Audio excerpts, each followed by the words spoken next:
What's going on, everybody? Welcome back to another video, and in today's video we're going to be talking about X-Men Days of Future Past. Well, it's been a long and fun road so far, and it is finally time to start talking about X-Men Days of Future Past, and I'm very happy to be joined in this video by Blacktastic Media. It's currently 12:30 a.m. and I just kind of had an urge to turn the camera on. I was gonna film this earlier tonight, and I actually just kind of wasn't feeling it. I just kind of wanted to sit back and play a little Xbox and kind of enjoy myself a little bit for the rest of the night. And then something in me said, get on camera and talk about Days of Future Past. So a big thanks to anybody who's watching this. If you're new to the channel, I want to invite you to hit that subscribe button. And to anybody who's watching this, please hit that like button if you enjoy this video or just in general, because it does help the channel out. And comment your thoughts on this movie down below. X-Men Days of Future Past came out in 2014, which is crazy to think about, and is a movie that I have so many fond memories of, and is a movie that I can easily say is my favorite in the entirety of the Fox X-Men lineup of X-Men films. Yes, I love this film. This, without a doubt, for me, is the pinnacle of all of the X-Men films that have come before and that will come after this.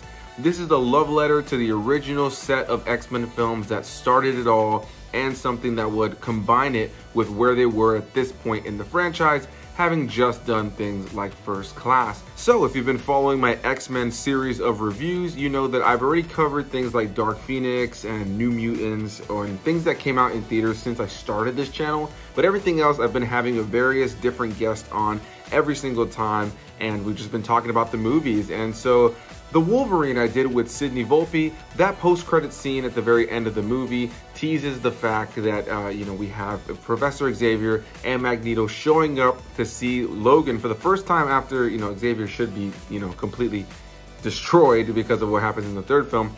But yeah, it leads into this movie, and that epic ending of that movie for me, I remember, just had me super hyped. And then the trailers for this started to come out, and I was beyond ecstatic to check this movie out. This is the return of director Bryan Singer, who directed the first two X-Men films, and he, right out of the gate, brings his flair, his love, his passion, his vision for the X-Men in this film. And we have the returning score and music being reprised from those early three films in this movie. And this really, for me, is a love letter of all of the X-Men films that had come up to this point and everything that would come out afterwards. I mean, it really is something that brought it all together. And for me, even with beautiful films like Logan that I love so much, for me, this would have been the ideal ending to the X-Men Fox lineup. I think that this movie has the perfect ending, and ultimately for me is the pinnacle again of the X-Men films. Like I mentioned before, this film is directed by Bryan Singer, who has had a lot of controversies in the last few years with some allegations, but I will be separating the director, the artist, from the art. This film is written by Simon Kinberg, Jane Goldman, and Matthew Vaughn. And then of course you have that returning beautiful cast: Patrick Stewart, Hugh Jackman, people like Ian McKellen show up in this film, as well as James McAvoy and the Michael Fassbenders and all the individuals from the previous set of films and the new set of films, Halle Berry, everybody and their mothers in this movie, and it's amazing. On top of that, we have new people joining the cast this time around, like Peter Dinklage as Trask, who we've seen before, and we'll talk about that a little bit later. Omar Sy as Bishop, Evan Peters, Josh Hellman, and the list just goes on and on and on. Obviously, I love this movie. I have plenty to say. I'm rambling, and I have so much I want to talk about with this movie. But before I do that, I do want to go ahead and pass the floor on over to my buddy, Blacktastic Media. Take it away, my friend.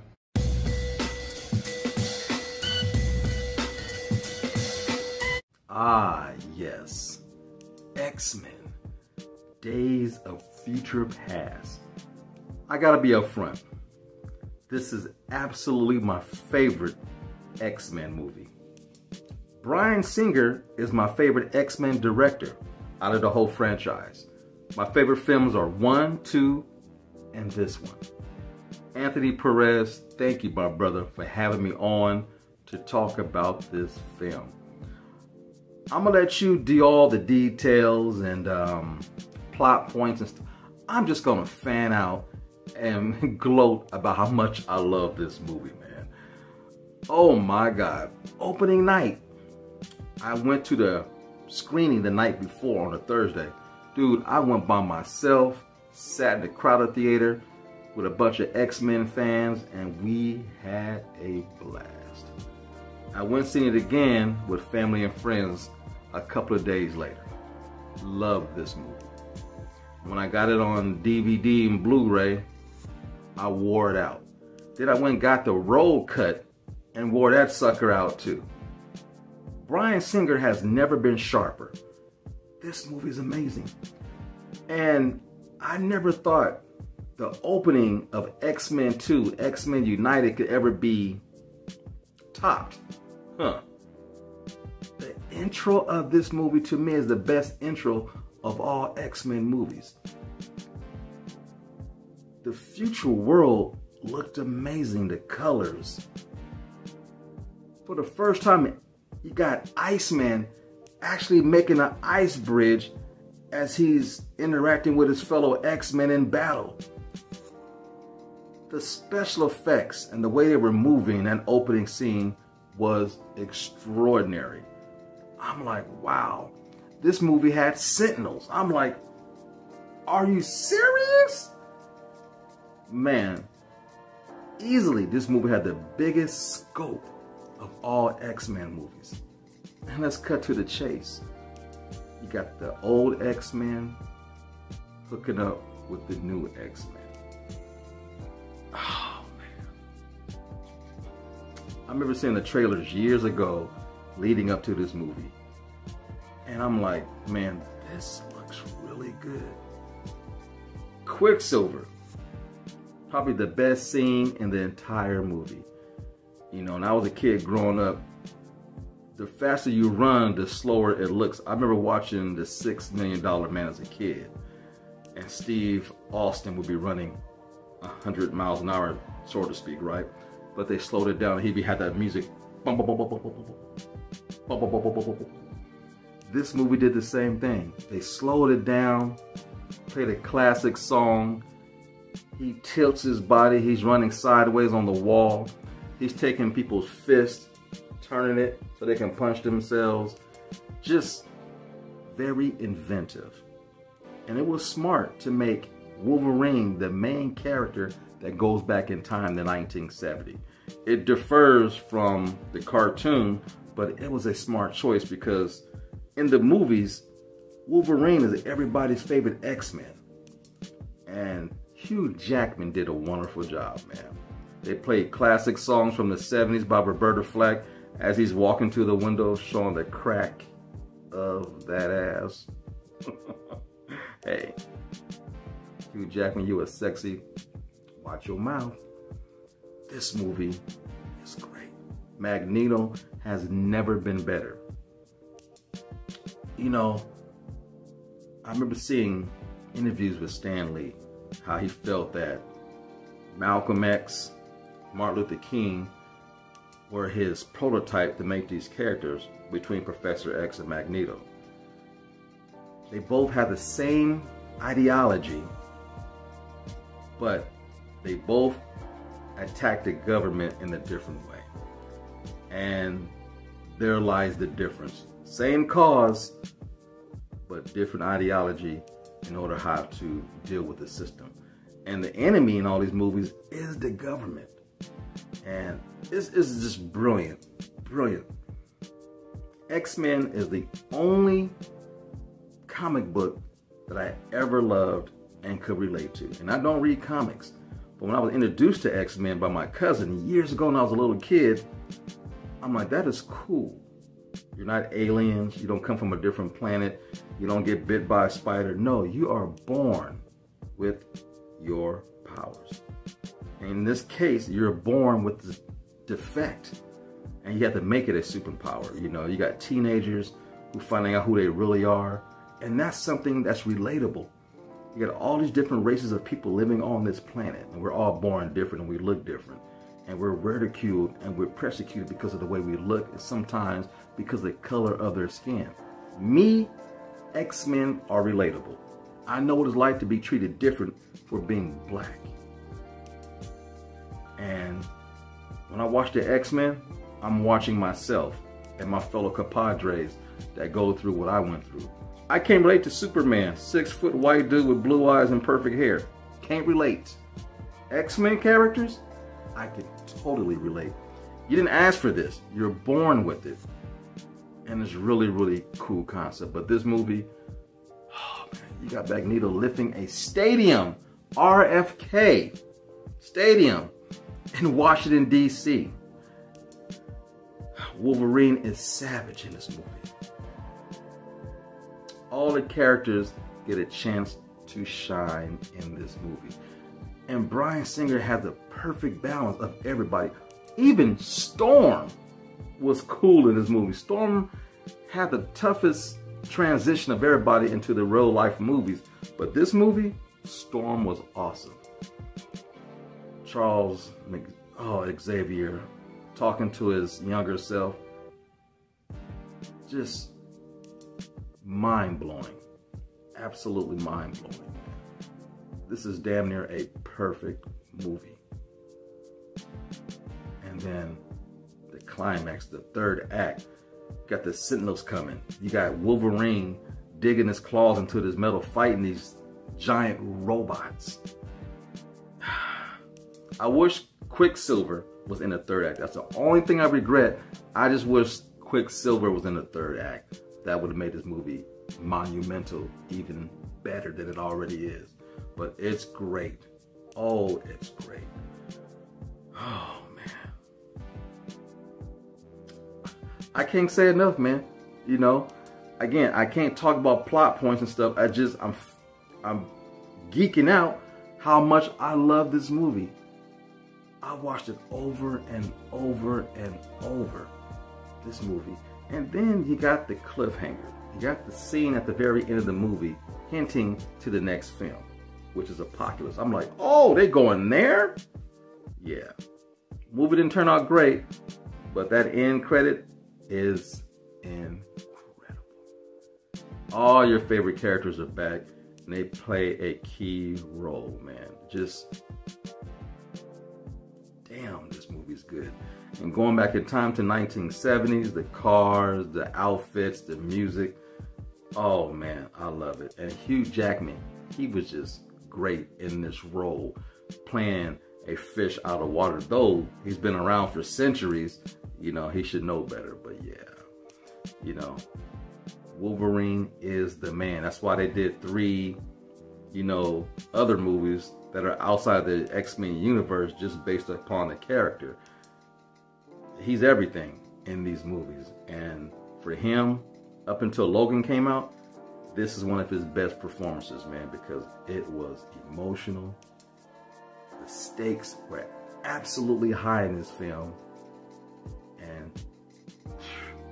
they delivered. Jennifer Lawrence, she came to play in this movie. She was great in this film.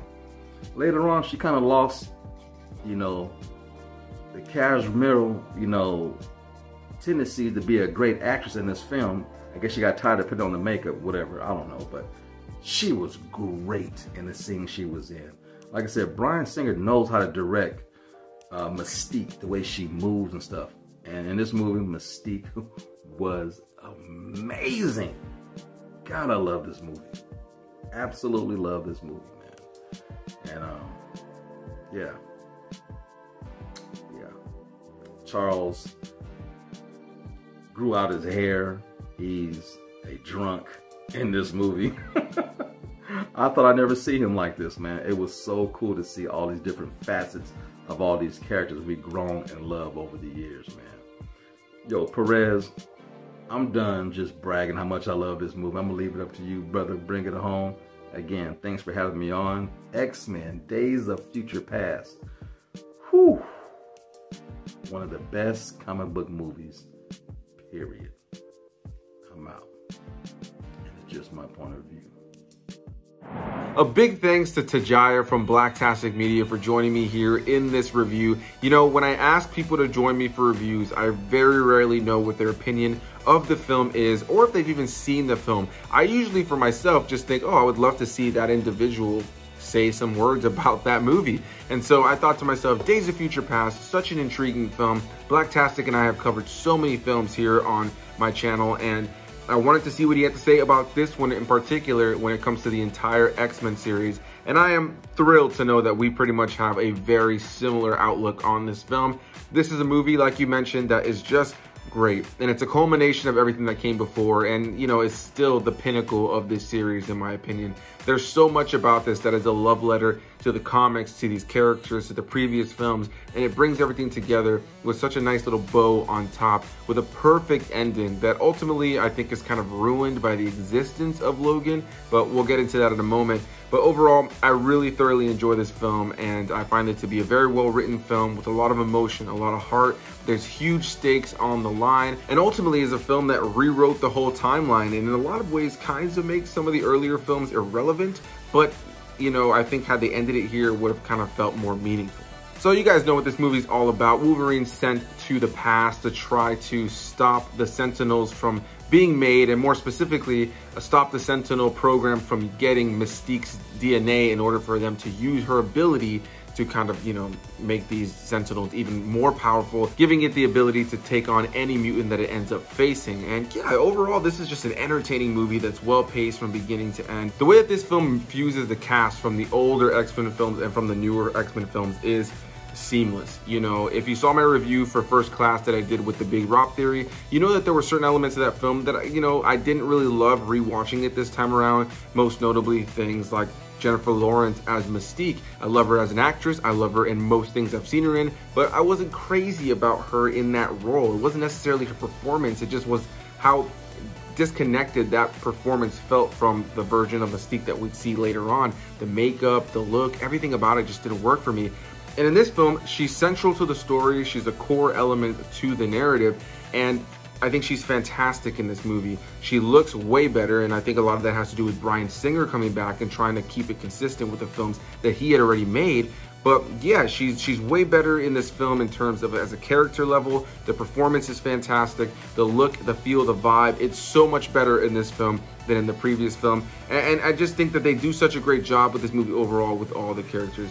Having Hugh Jackman at the center of this narrative as Wolverine, having to go back to the past, I thought was great. He brings a lot of levity to a lot of serious moments. And like Blacktastic mentioned earlier, he's a great fish out of water character, even though he's been around for such a long time. He's going back to what for him was just one of a lot of time in his life, but you know, he was, you know, disconnected from it all, and he kind of had to kind of relearn that time. And also being able to see the struggles of our other characters from First Class, I think it's great. Specifically, James McAvoy's Charles Xavier, seeing where he's at this point. He's not using his powers. He'd rather be able to walk and silence, you know, all of the humans around him and all the people that he can hear their minds. He'd rather take some sort of medication to, you know, be able to walk and live a normal life and be a drunk than be the hero that he wanted to be in the last film. And I love the fact that we get to see the biggest hero, the leader of the X-Men in such a weak place. And there's that beautiful scene between young and old Charles where they just have a great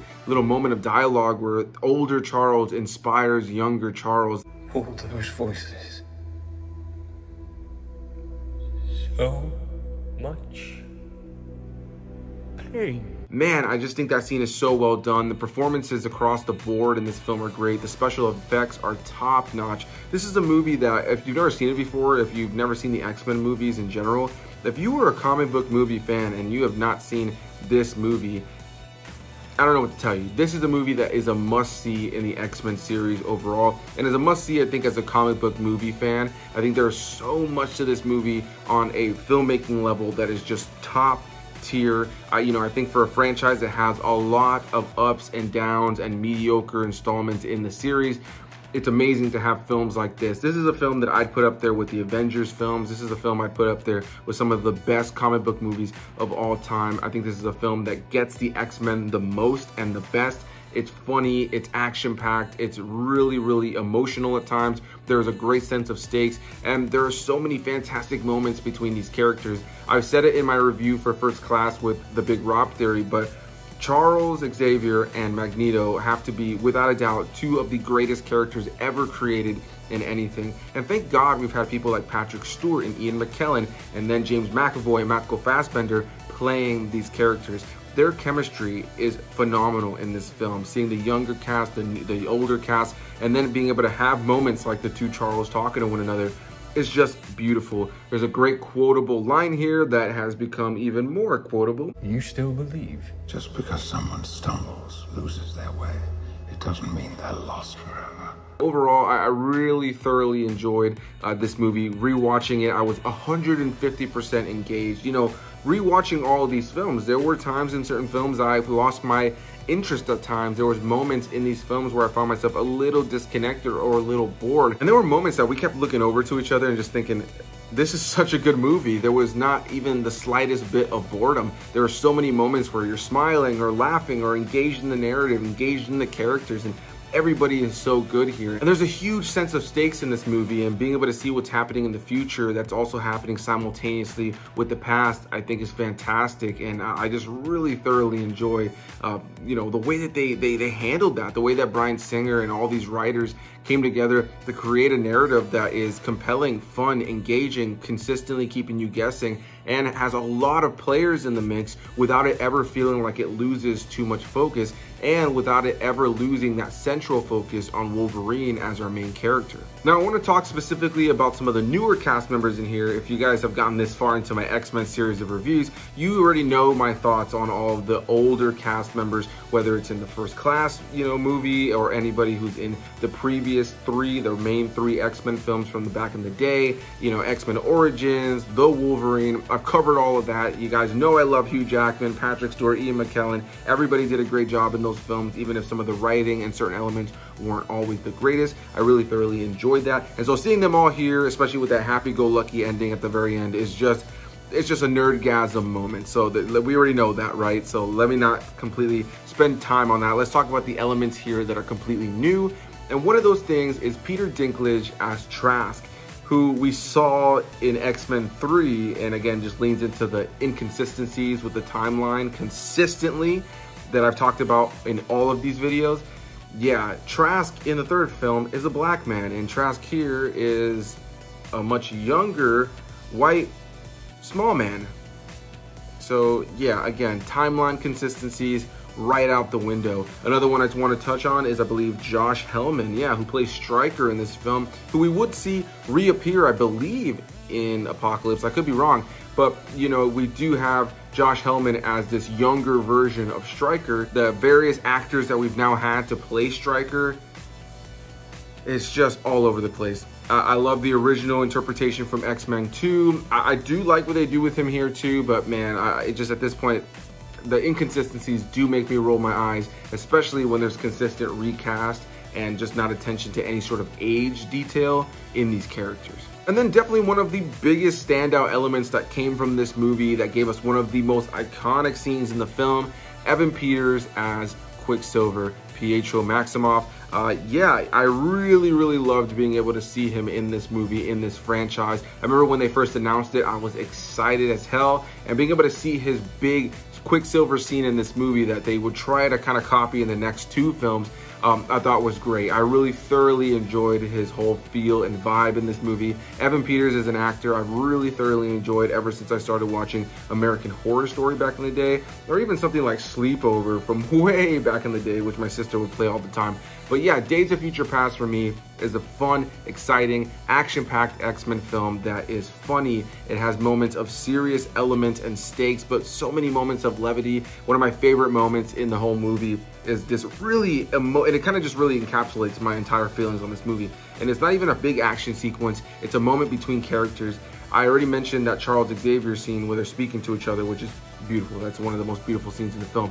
But one of my other favorite moments in the entire movie that really leans into all of the elements that make this movie work for me is this beautiful scene between Charles and Magneto, Charles and Eric, when they're up in a plane with Wolverine, and they start going off on one another, and they have this huge argument, and you have Charles telling him, you abandoned me, you left me, you know, you left me for dead, essentially, and there's a lot of emotion coming back and forth. You abandoned me!